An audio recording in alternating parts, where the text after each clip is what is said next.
These cold fall and winter months aren't always singularly reserved for this festive holiday cheer that we so love and enjoy.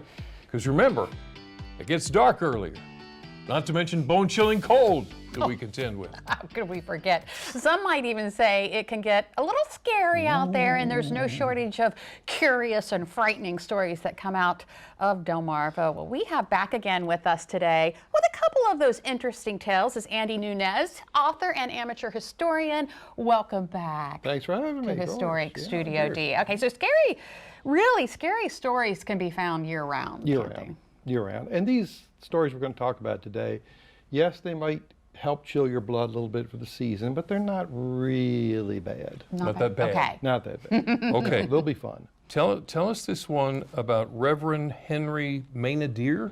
He was one of the first rectors of the old White Marsh Chapel, and one winter his wife died, and her last wish was that she be buried with an heirloom ring that was passed down through her family.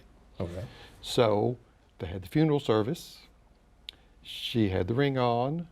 There were a couple guys in the back who nobody knew exactly who they were that noticed the ring, and she was buried.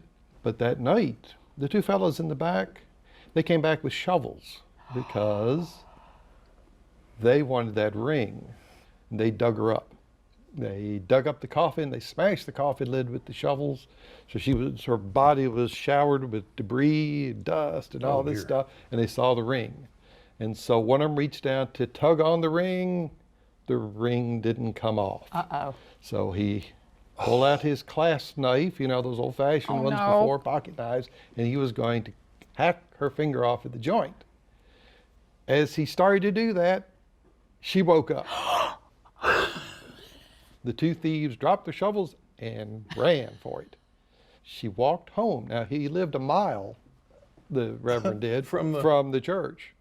She walked all the way home, came in the front door, where her husband was there by the fireplace, that he couldn't believe it, and she collapsed. No. But she lived. But she lived. For several more years. You're kidding. It's like a scary story with a good ending. I guess so. Wow. Yeah. All right, well, 'tis the season. Are there any Christmas stories? Yes, I have a little one. Okay. Yeah, that we can go and do. There was a lady that I met, very nice, beautiful lady. Her name was Emily. She was a very sweet lady. She lived on a horse farm.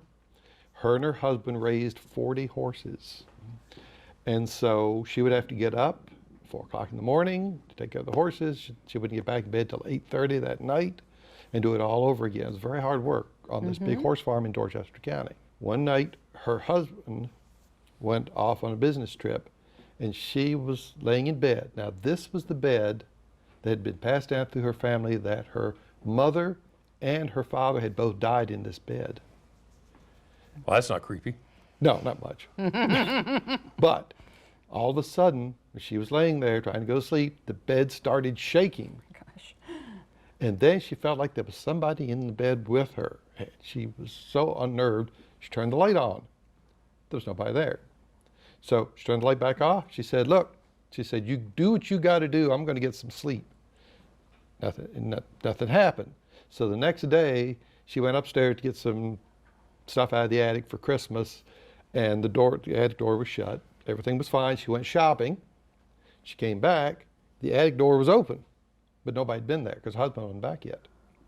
But there were 2 Christmas ornaments sitting in front of the door that belonged to her late mother-in-law. She put them on the Christmas tree. She never had any problems again with any other ghosts or any unusual shakings or anything like that.